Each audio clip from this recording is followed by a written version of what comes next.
What's up, everybody? Oh my God, I'm so excited to be here. My name is Donna V, and this is Sean Morton, and it's couch time with Donna V and Sean Morton. And I am so pumped. I am too.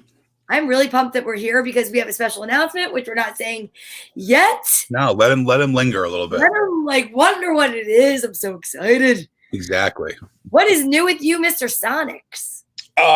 Just a $3 eBay purchase. Really? Yes, I'm a frugal shopper.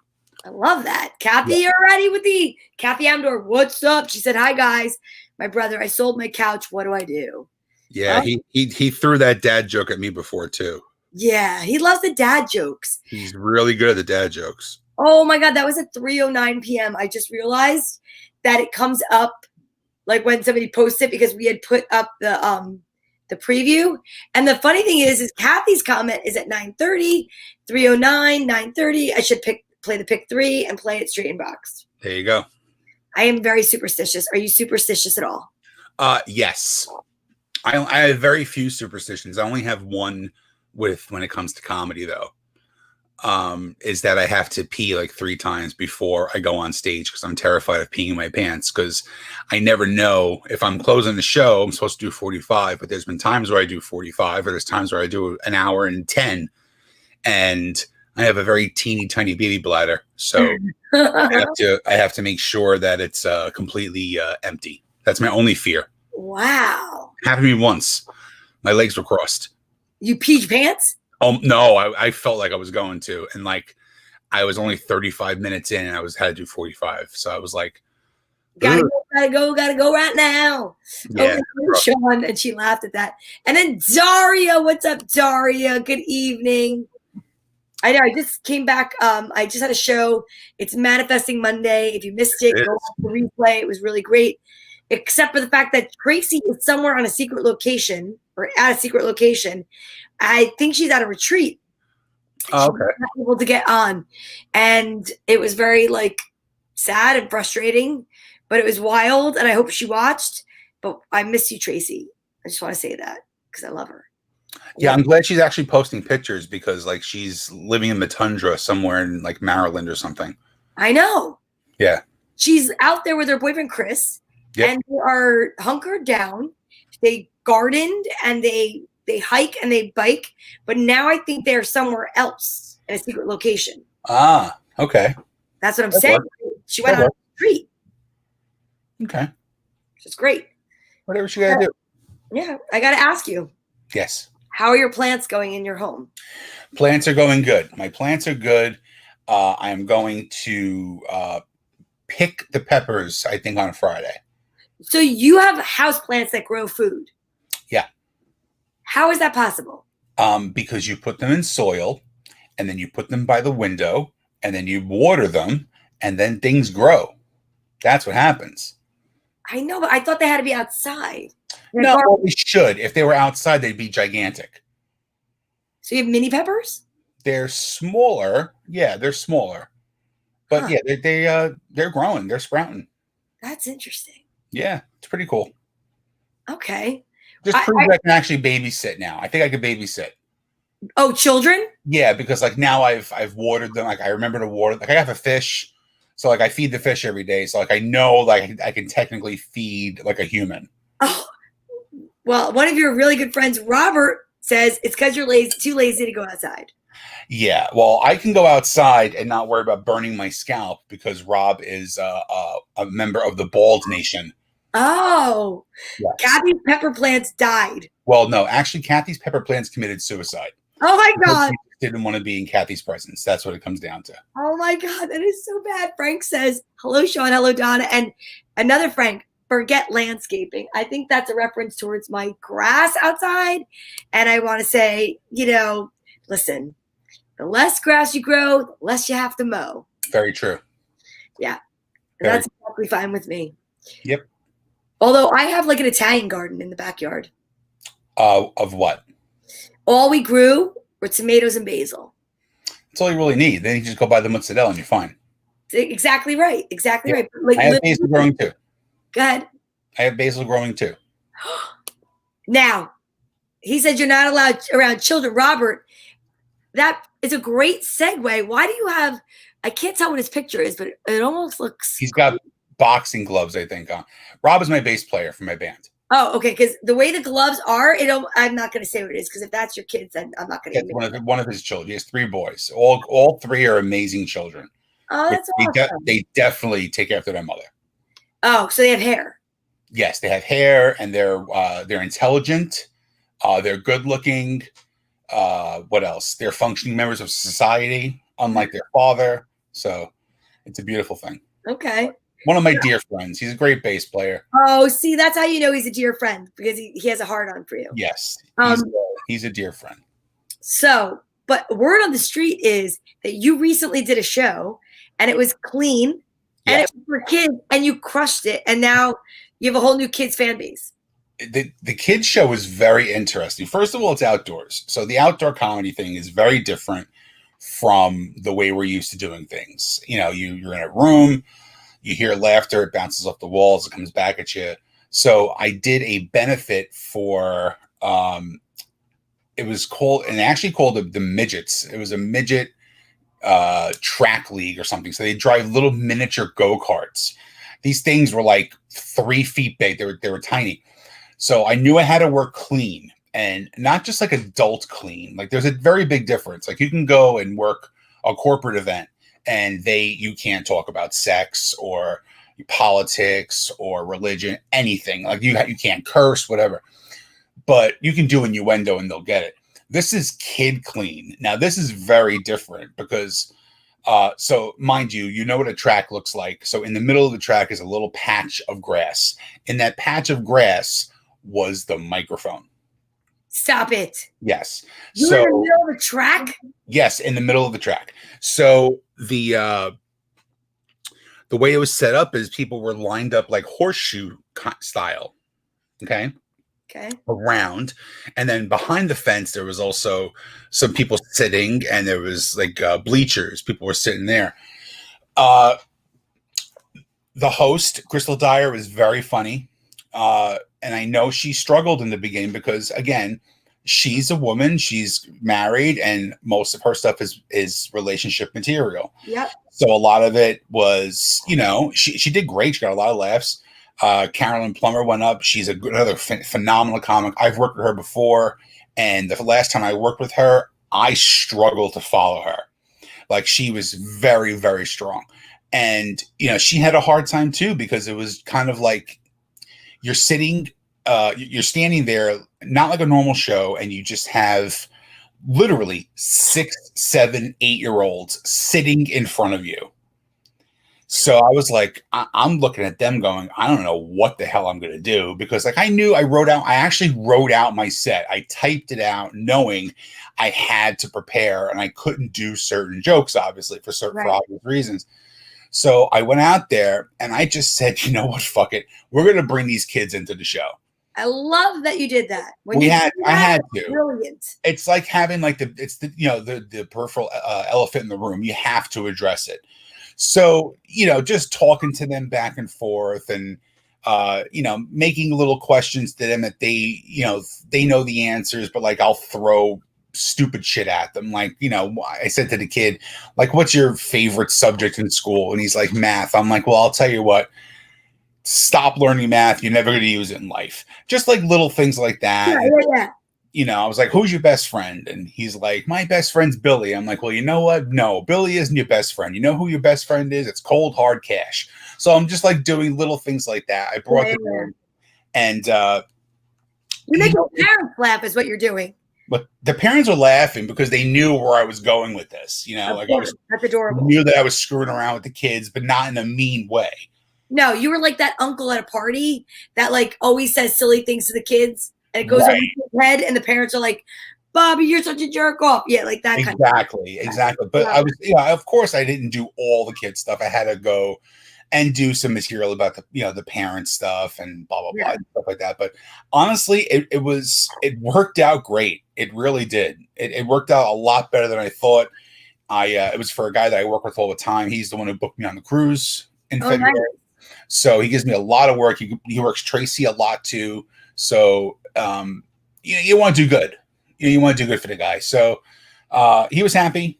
He was happy. So I bet. I would be happy. I would yeah, have that's loved all to that see matters. that. You know? And they were a little worried because like the two comics ahead of me didn't do all their time because it's tough. It's tough when you have to work clean. And like if you're doing a middle spot, you're got to do 30. I think she did 23, which is fine, and she did well for the 23, but I can't bail and do a half an hour because I'm closing the show. So I did 46 minutes, and I think I was very happy with that. And he was happy. We all did our time. Everybody laughed. They raised over $4,000 for That's this, amazing. for this not charity, but it's like a fundraiser. And it was a good experience. That's awesome. There's some people that want to say hi. So let me just say, oh, no, Mark Natale. He's there with his beautiful wife. Yes. And we also have Francesca Corey. Hi, Frankie. And she says well, she laughed earlier and then she said that was awesome. Kathy said you are a big mush. Oh, shut up. But you kind of are. I mean, yeah, in a great way. Listen, in a great way. Because I've seen you do stuff where you cut people down. You're you work from your heart. Mm-hmm. I've seen you do that in like all sorts of rooms. I just wish I would have been there to see you work with the kids. Yeah, it was fun. I've had experiences before too where I've had kids there. I mean, I got hired for a private roast like 5 years ago, and the people that hired me were like, "Look, this guy's a douchebag. He's a real asshole." And they sent me like 5 pages of shit that I could. And I was ready to beat this guy up. I wrote some brutal shit, and I got there. And there was 8 kids, no more than 6 years old, literally sitting Indian style in front of me. And I was like, why? I'm like, how can I do this in front of these kids? And the guy was like, oh, they've heard it all before. They've been hearing the C word since they're 3 years old. I'm like, well, I'm not comfortable saying that in front of a 5 or 6 year old. So if it's like if it's your family, it's very different. Like if you left those kids there for that thing, nobody said. They never told me. They never told me there was going to be kids there. It was supposed to be a private event with all adults, and there was I think it was 8 kids, literally sitting Indian style, looking up at me like this. What did you do? I had to ditch a lot of my stuff, so I had to roast them for 20 minutes, and I said to them, "Look, you got to give me 10 minutes." I crossed out a lot of stuff. I'm gonna go, look, there's kids here. We're gonna change it. We're gonna do like 15 minutes of stand up and like a 10-minute roast, and that's it. And they were fine with it. They went along with it, but like, you put me in a bad position. That's crazy. Yeah, because people don't understand either. Like they just don't understand the concept of, when you're doing a roast. Like, I'm gonna be nasty. Like that's my job. It's not about being, hey, Bill thinks you're a great lawyer. No, it's not about that. No, exactly. It's like you're a piece of shit and no one likes you. And, when your time comes, you're probably going south. Like that's how you gotta be. And they just don't get it. No. So, I don't think a lot of people get it though, when you have kids, that it's not okay. And that psychologically, if you have a conscience, it can really screw you up. And it's like, yeah, and like I wrote out a 45-minute clean set for this show Saturday, and then I said to myself, you know what, I'm not doing myself justice by sticking to the script. So I think I did 3/4 of my set, and I did kid crowd work. That is so funny. It was so strange. But it was funny, but it was strange. A couple things, fell short. You know what I mean? But whatever. I wasn't planning on it. So I think I kind of did it subconsciously to try and test myself too. Well, did you see any kid? I have to ask this. This is like something that came to my mind because all I got in my visually when you and I were talking about it was the Little Rascals. Did anybody stick out to you in that crowd as a kid? You don't have to say their name if you even know it. Or was there one kid that you saw and you're like, oh, I know who you're going to be when you get older? There was a couple. There was one kid had like one of those helmets that had like the green spikes going up. Yeah. And I go, can I have your helmet? And he looked at me and didn't say a word. And I said, come on, let me have your helmet. And then he just goes. No. He gave me the bird. I'm like, all right, this kid's awesome. Like, so that was cool. That is amazing. Yeah, it was funny. And like the one kid just was always trying to chime in. So like, I can't tell him, look, shut the fuck up. But like, I was like, where's this kid's parents? And they were like all the way gone. But they were fun. I mean, they were fun. Oh, that's great though. I love that. Yeah, I'll never do it again, but they were fun. See, I was gonna say, maybe this is a new career for you. Oh no. But it would be so funny if you did like a special. Oh my God, Kathy wrote a mini Sean. Yeah, basically, he really was. But you know what it reminded me of? It reminded me of that show, Kids Say the Darndest Things, that Bill Cosby used to. That's what I was thinking. Yeah, it kind of reminded me of that a little bit. They were all respectful. Like they were all laughing, except for the one joke where they all booed me, which was fantastic. All right, can you tell us why they all booed you? Well, yeah, I asked the one kid, what's your favorite thing about doing school on the computer and Zoom? He goes, I get to wear my pajamas. And the kids were laughing, right? And I said, well, there's a bad thing about doing school from Zoom. And he goes, what's that? I said, you'll never, ever have a snow day ever again. Because now all you have to do is go on your computer. And they all started, the kids were booing me and the parents were laughing their asses off. So, but it was all Morton the Clown comedian. Yeah, that's funny. Yeah, children's party is not going to happen. I'd be more like what's his name, Billy Bob Thornton in Bad Santa. Oh my God, that would be hilarious. I'll be the crazy elf. You have the costume. I have the costume. I'll be the crazy elf. You be the bad Santa, and we'll go out for holiday times. And I don't think that's. No. I don't wear polyester. How about just a video of it? I think it'd be fun. No, I don't. There's too many fat stereotypes in comedy to begin with. You know what I mean? Like, oh, I went to the buffet, they threw me out. Shut up. I don't want to be another freaking fat stereotype. There's enough of that shit out there already. All right, fine. Okay. Yeah. You don't have to get angry, Santa. I just curious. So should we mention the surprise that we teased about before? We could. I have a picture of, I really wish I could figure out how to get. Oh, I think I do know how to get a picture up of it. I do, which would be amazing. I should have done it earlier, but it will take 2 seconds. While Donna's figuring that out, so here we could talk about. It's been a long time. We have worked together a million times.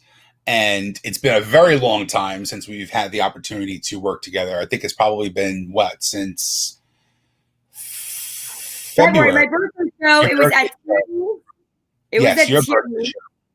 Yeah. So we can finally announce now that I've been given the green light. We have our first show back on September 26th. That's right. At Town Pub in Bloomfield, New Jersey. Yep. I've sent it out to a few friends of mine who live in the area, and they have already said we are getting a crew here. We're going to have a great show. Not only is it me and the midget that I'm talking to, we have an amazing comic that's going to be joining us, and Shauna Lane. Yeah, so she's an amazing comic. So it's going to be a great show. It's the first show. It's the first real show back. Well, and definitely for me, it is my first show back. I mean, for me, it's my first show as, Donna V and Friends. And I could tell you, let me see if I can, there it is. It's in the corner. Wow. How do we do that? That is amazing that I didn't even know I could do that, Sean. Technology is amazing. This is the first time I've gotten this technological, though. With this, I've used this forever for, story time. But, this is an overlay. What does that mean? An overlay. We're going to find out. Over. Oh, my God. It's, over our faces. That is pretty funny. That is amazing. Even though I had to use a headshot from, 9 years ago because you wanted a color one, even though my new headshot.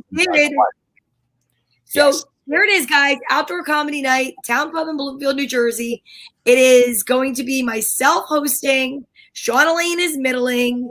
And then there you go. It is Sean Morton headlining.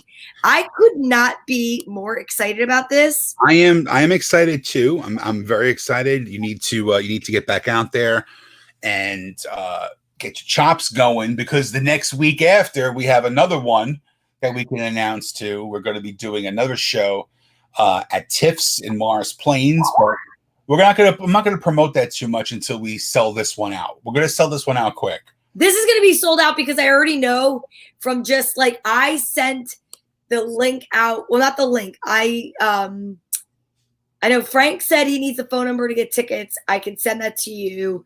Daria is gonna be there, my roadie. She's like, forget it. She's my centaur when I like perform. But I know because there's so many people from Brookdale Tavern that have been jonesing for comedy, and they were so excited when I did leak it out to some people first because it's 50 seats. I think it's 50 seats max.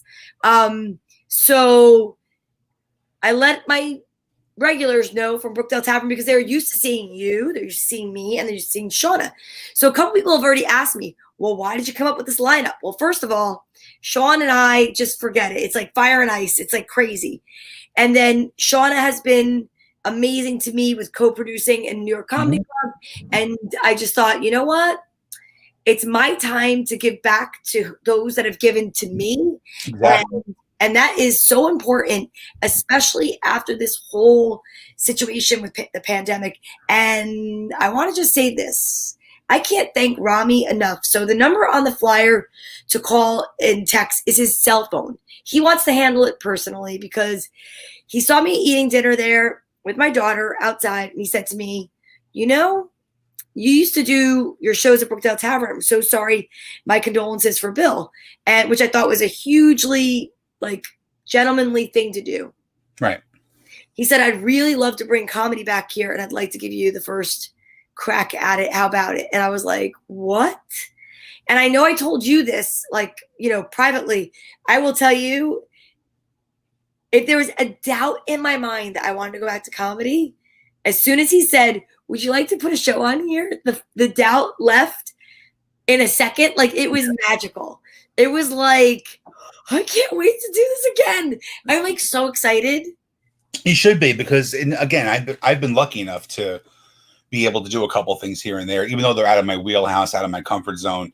It's still the basis is just being there and telling jokes and being funny. So, but this is going to be more of like a real. I mean, I'm not going to say my show Saturday wasn't real. Of course, it was real, but this is going to be more of a controlled setting. It's going to be under a tent and, you know, at a restaurant, At a bar restaurant, so it's like a bar show. Right. You can do whatever the heck you want. It's not like I said to him, you know, kids cannot be there. I said, I want to book.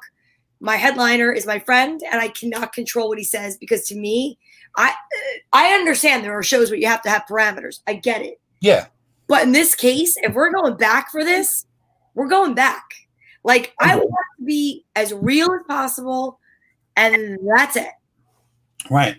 And that's, you know, that this guy that I'm doing this show with in Morris Plains has been doing great. Like, he set up the same thing, outdoor patio. Originally they were doing the shows inside. Inside we're selling out like bonkers. But we made the call, me and him, to do the show in October outdoors.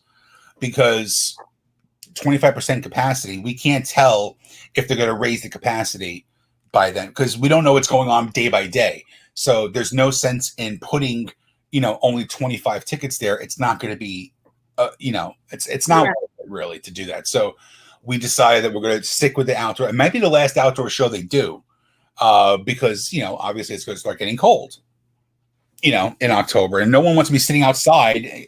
October, it could be 75 degrees at night, or it can be 38 degrees. You know, we have no idea. Here's my thought. I know for me, I love going to football games, live football games, and I'll sit outside in a coat and I'll drink a beer and I'll watch football. To me, I think this is going to be the year of outdoor comedy. It's not going to happen. It's not going to happen because you got to understand when you're going for football, you expect it. It's part of it. you know that when you're going to see a football game in November or December, you're going to freeze your ass off probably.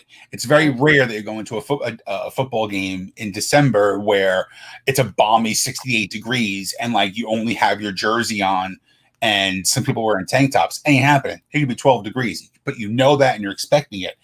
I don't think anybody wants to be uncomfortable sitting outside for a comedy show when they have a potential of being cold. Yeah, I don't think so at all. That's why I said the middle of October has got to be the end of it because, and I hate to say it because we don't have any idea if these places are going to be opening at more than 25% capacity.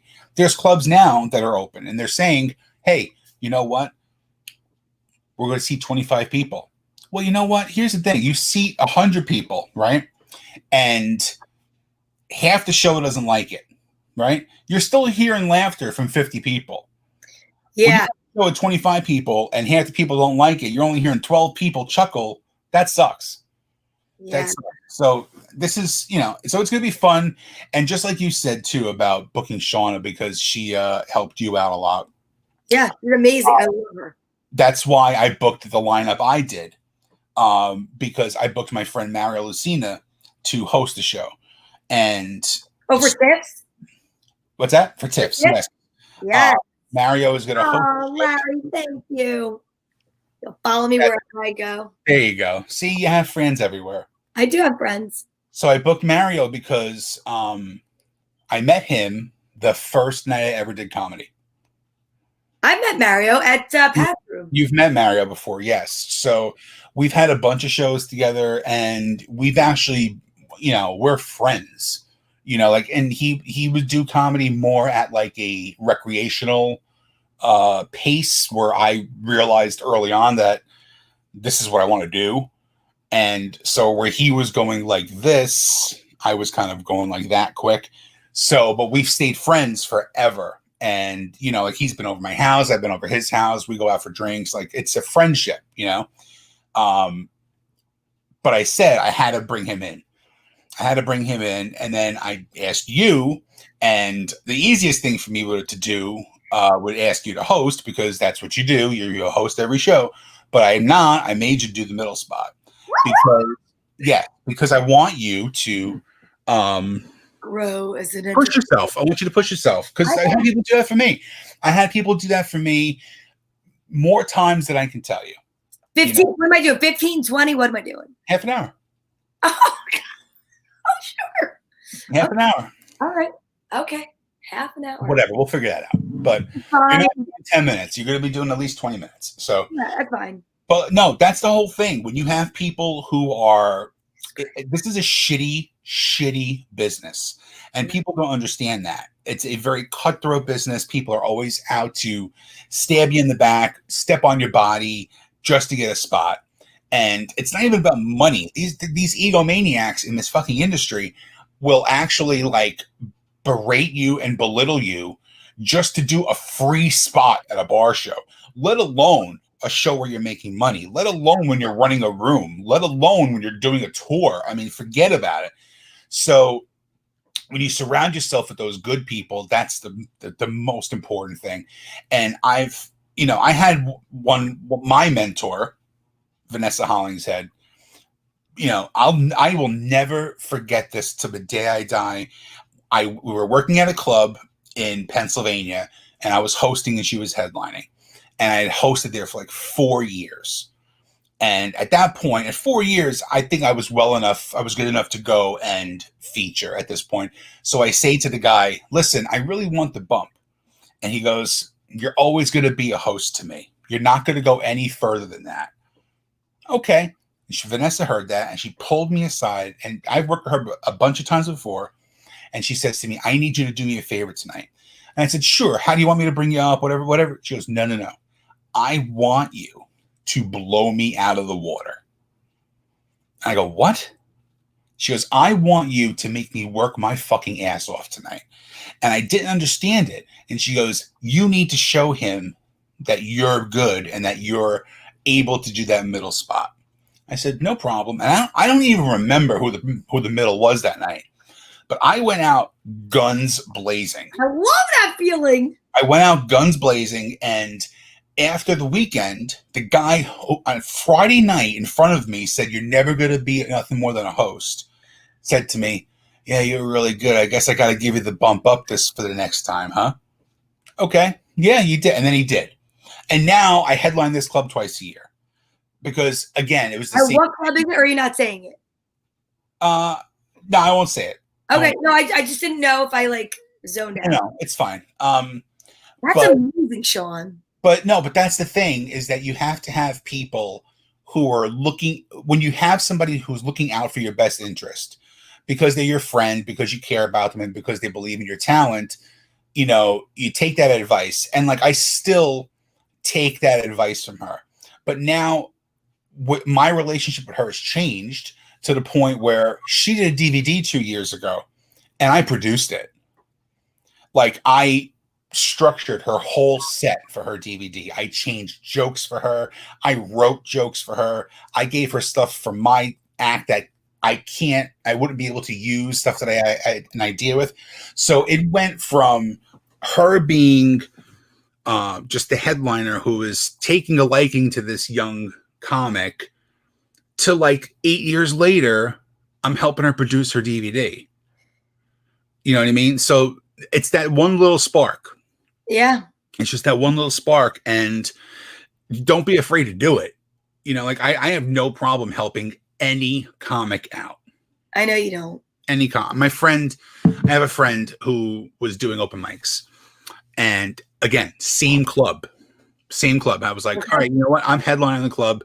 I called the guy. I go, look, I got a young comic. He's a good friend of mine. He wants to come do a guest spot. No problem. He comes down. He was all very confident.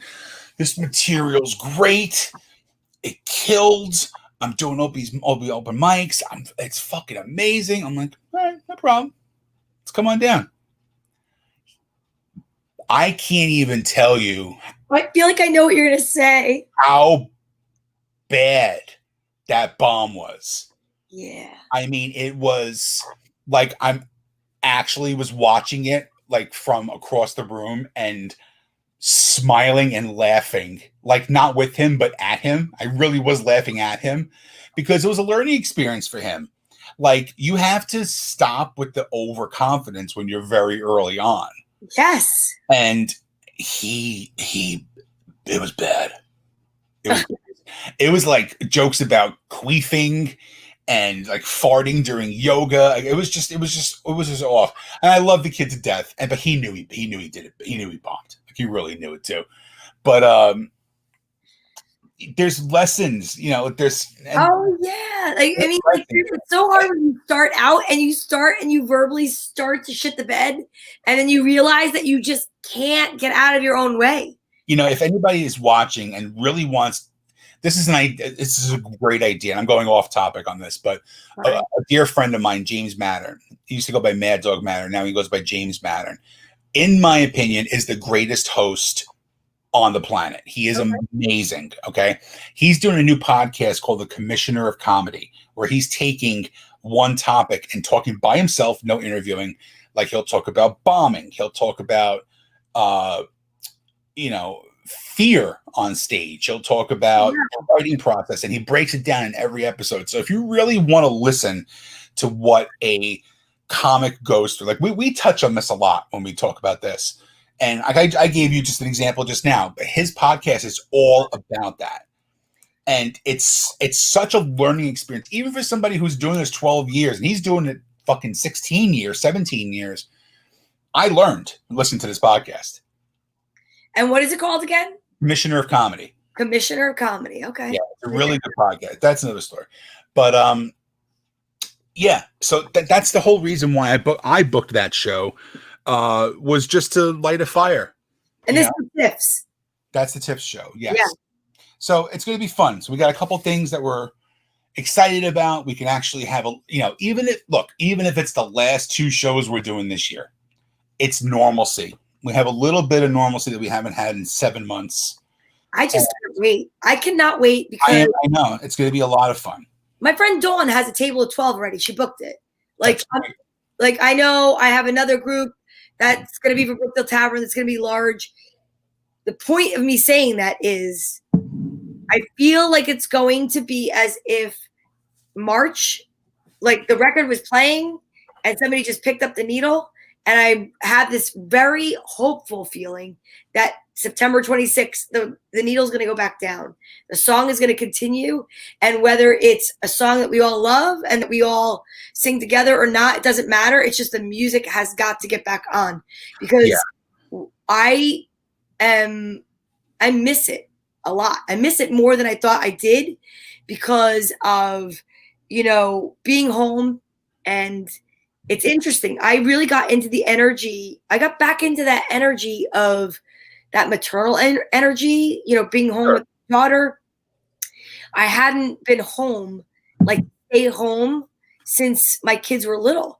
And it was wild. It was like this very reminiscent kind of feeling to be home during the quarantine, even though there's a lot of crap. And you and I talked a lot about the stuff that just like the uphill stuff, going back to work, whatever.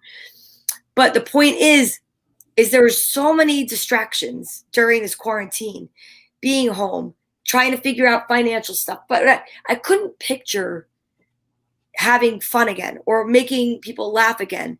And then going back to work, one of the things I've said is, God, I hope I'm funny. Like, I hope I'm still funny when I get back out there.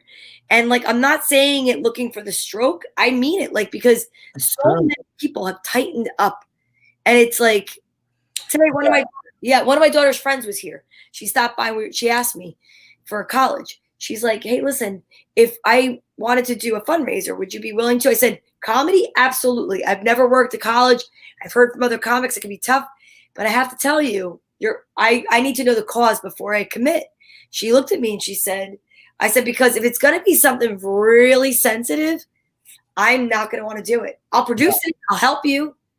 I don't even want to open my mouth because right now, the angry mob mentality that's going on, I know I mean no harm with something I might say, but like, I am who I am. And I know you had asked me, maybe not for that show, but you had asked me 2 months ago, hey, you want to book a family-friendly show? And I said, nope. And I think that, I don't know if I took you by surprise or whatever. But no, I knew it was going to happen. I knew you were going to say no. But it wasn't because I wasn't ready for comedy. It's when I go back out, I could tell you right now, I'm not saying I'm going to be, Tammy Trailer Mouth, but like, I don't want to hold back. I feel like I've been holding back so much that the first show I'm doing, I'm so excited that it's one that I'm producing because I'll take the blame if I say something offensive. I'm ready for it. Like, I'm ready for it. Yeah. And honestly, for me, like I've done like the first show back that I did was at a golf course and it was all stuck up rich people. And like I told you, there was 6 comics on that show. All 6 are headline comics. And I won't say that if I don't mean it. There are 6 comics who can easily close any room in this country. 5 of us sucked. 5 of us really sucked. And, so I had that show. I had that drive-in show where there was no one laughing and there was fucking car horns beeping. And oh my God, I had a private event and that was okay. I have last Saturday, which is great. But for me, the Bloomfield show is the first show back. It really is because it's no restrictions. You know what I mean? And it's people are going to be there for a comedy show. It wasn't like this guerrilla type comedy that I have friends who are doing this every day. Like my podcast partner, Jeff, every day, this guy's working almost every day doing a show in New York, but every day it's secret show, DM me for info because they can't do shows in New York City. So they're doing these like rooftop shows. They're doing these underground like guerrilla comedy shows. I ain't doing that shit. No. I'm not doing it. I'm not built like that. So to me, this Bloomfield show is kind of like the first real show. Yeah. It's like a quintessential bar show. Yes. And it's gonna be all out.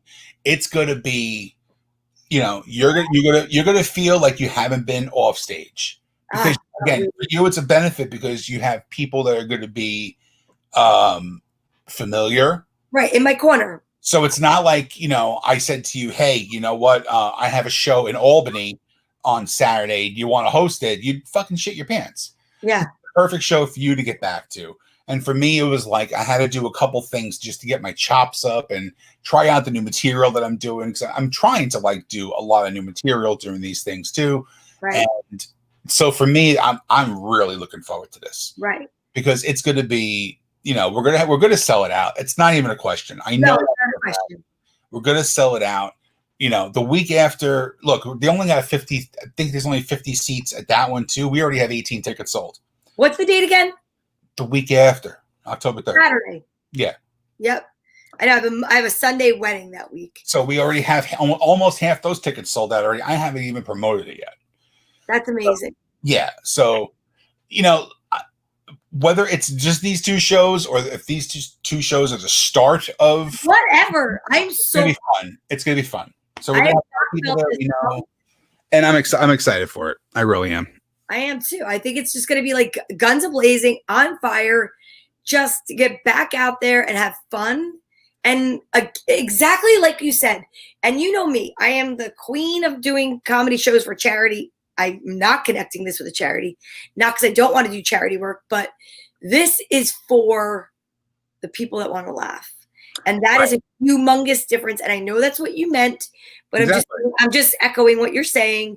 And it is for those that want to laugh. Like I said, we're posting this tonight.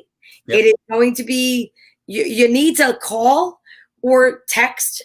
I would say call. And if you can't call, text the owner. His name is Rami. The number is on the flyer. I will be posting that number. Where are the second shows you guys are doing again? The second show, Frank.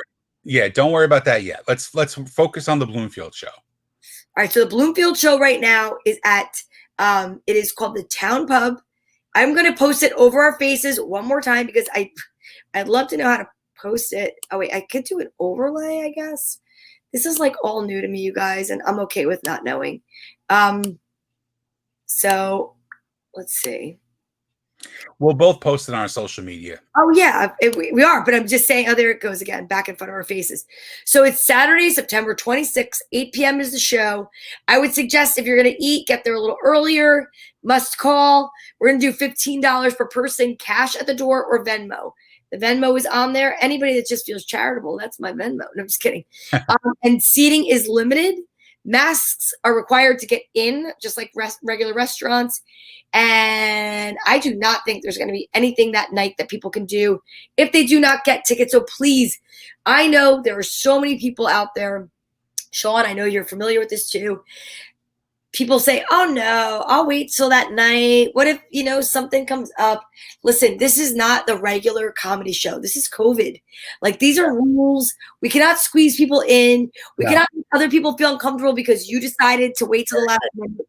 It is really true. This is not like a regular comedy show that, you can get in and I could say, oh yeah, standing room only. Like, we're back at the Oakley or Brookdale Tavern and they're sticking chairs in. Once this sells out, it's sold out. We're not doing a second show either. No, we're not doing a second show right now. And can you Venmo me the money? Yes, you can Venmo me the money, but I would suggest that you don't Venmo me the money because it does not guarantee you a seat. Please do in the order, which is and right now it is 10:13. It is Monday night. I want to say that the Town Pub is open. So you are more than welcome to reach out. When you get a secured seat, then you can Venmo me money and I will mark you paid. Please do not Venmo me money and think that guarantees you a seat.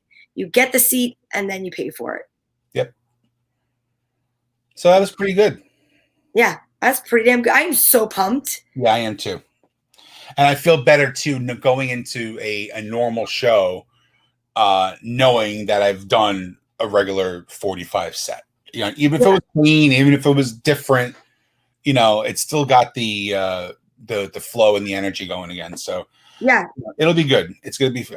Do I ever get brain freeze on stage? Yes, definitely. Yes, which is another reason, Kathy, why I never drink before a show. I never have a drink before a show. If you do see me having a drink before a show, something's wrong.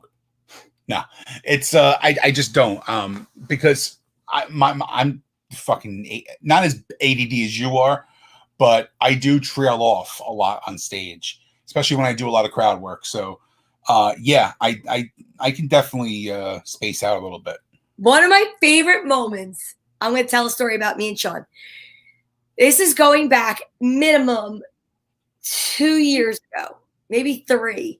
And we were doing a bar show, and it was a horrifically rainy night. It was me, Andy Glazer, Suzanne Stein. Oh, I remember. We were headlining. Yes. And there was like no one there. It was the height of football season, I want to say. And this was the Russian guys that were heckling? Yes. Yes. Sean Morton taught me one of my favorite lessons, which he teaches me so many, but you were drinking something that night. And I was like, ooh.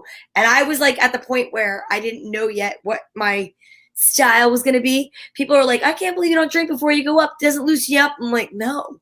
Like the shows I've drank at before I've gone up, I usually beat myself up over, not a lot, but like my birthday show at Brookdale Tavern. I had gotten really bad news about a friend. Another friend came in, whatever, I had some drinks.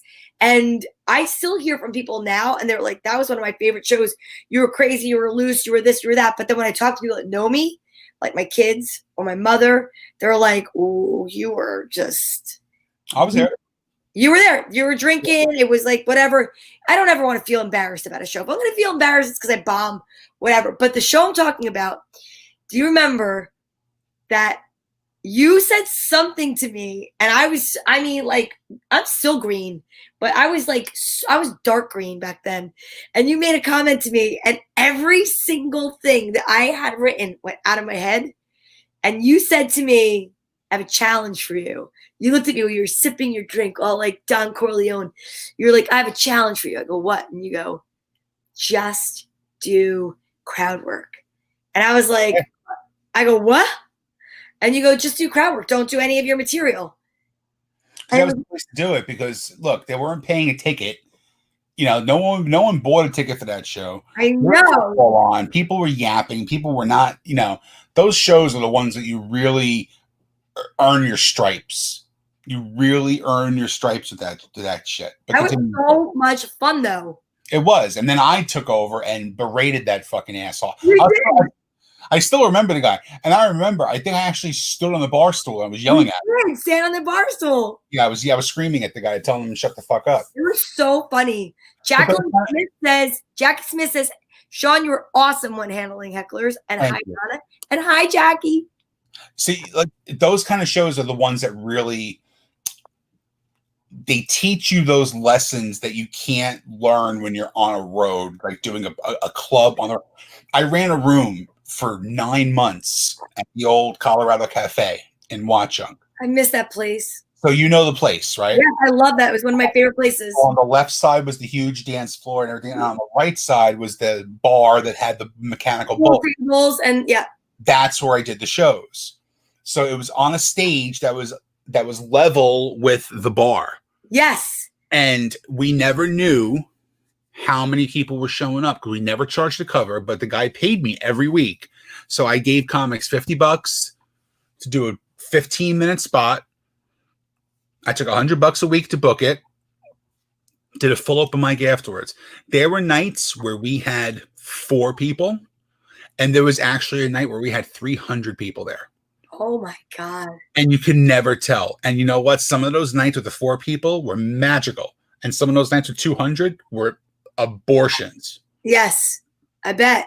So, but those kind of things you always remember, and you always can fall back on and think of situations like if you see a drunk guy, like I know how to handle a drunk person now. Like that drunk guy was one of the first drunk guys I really ever had to take down.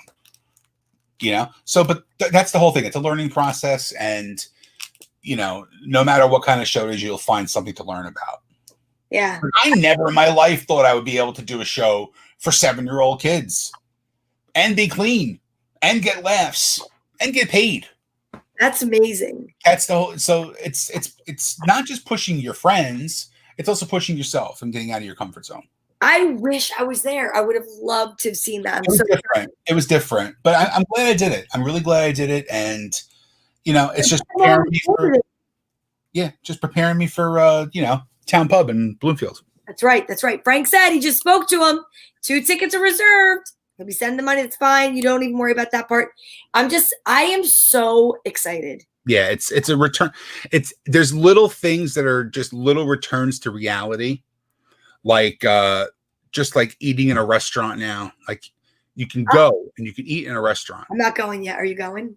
Oh yeah. I did today. How was it inside? Perfect. Really? I'm nervous about that. No. Well, listen, that's your prerogative to be nervous. I'm not nervous. So, that little things like, there's no need for me to go to a movie theater because there's no movies that are showing that I want to see. So that kind of shit I can skip. Highland. There's a lot of things this is kind of like, remember I think I said this a few weeks ago, there's a light at the end of the tunnel. We don't know if it's an actual daylight or if it's a fucking train coming the other way. I know. I think it's the first. I think it's really like the coming to the end of this shit. And is it going to be a resurgence? Fucking probably. I don't know. But for now, nothing's guaranteed. Let's just enjoy the next fucking few weeks. I agree. I agree. Question: what do you think I should do about the mics? Are you bringing your own mic? What do people do? We could. Since there's 3 of us, I've done a couple shows. So I've done a couple shows. We have. I'll say it. It's not. We should probably bring our own mics. Yeah. But I think if we wipe them down, it's fine. I did one show where there was 4 comics. We had 2 mics. So the host went on, and then I came on next. We switched out. I took the clean mic. He disinfected the other one. Got it. Went back on, and we disinfected. So that's fine. If he wants to bring our own mics, we bring our own mics. I think because of certain situations, we should probably all have our own mic. Yeah. Just for the simple fact of the people that are on the show. Yeah. You know what I mean? So. And there's only 3 of us. Well, yes, there's 3 of us. But again, you work in a situation where you can't get sick. Well, right? Yeah. Shauna had breast cancer. I wanted you to say it. I didn't want to say it. So Shauna is compromised as well. So just as a pure respect issue, we should always have our own mics. Yeah. So I'll talk to her about that, and I'll say that. And you know what I might do? I might they're not that expensive of an investment. I can get another microphone, and I have so many cords. Like I could just have one clean one on a cord and hand it and just plug it in. If the sound check is already that's the easiest part, and we'll figure that out. So but no, that's right. It's just a proper thing to do, even though we know that we're all fine. Yes. Good evening, friends. Patrizia Carmancio. Nope. That's my friend Patty. How do you say Carmenico? Carmenico. I'm trying to make it really it's an alias. It's an alias. Oh, it is? Yeah. So yeah, I mean we'll figure that out, but we're gonna keep it as COVID protocol as everything. Even Saturday we did the same thing. We wiped down everything in between. Lysol wiped everything, and we could even do pop cards. The little foam things that go on. I have those. Yeah. Everybody has their own. Like you go on. As soon as you go on, you pull yours off, and we put ours on. So that's the easiest way to do it too. So I have those, and I didn't know how they changed the sound. I bought those for the show back in March that we had to cancel. So I have a dozen. They're the plastic. I haven't taken them out. Those are perfect. That's all we need then. Okay, perfect. I'm excited. We have our own, and then we're all set. Everybody's safe. Make the people laugh. Then on to the next one. I cannot wait. Yeah, I'm happy. We're able to actually have some good news on this live feed podcasting, because we seem to always be talking about the depressing and the morbidity of what's going on in this world. But tonight was actually a fun one. So uplifting. It's so nice. You working with kids, not getting arrested. Just right. Kidding. Very true. Very true. And The whole damn Megan Law thing. But anyway. I can't wait. Well, it has been a pleasure. Yes, this was a fun one. I'm glad we actually had fun doing this. There was no deep psychological fucking questioning.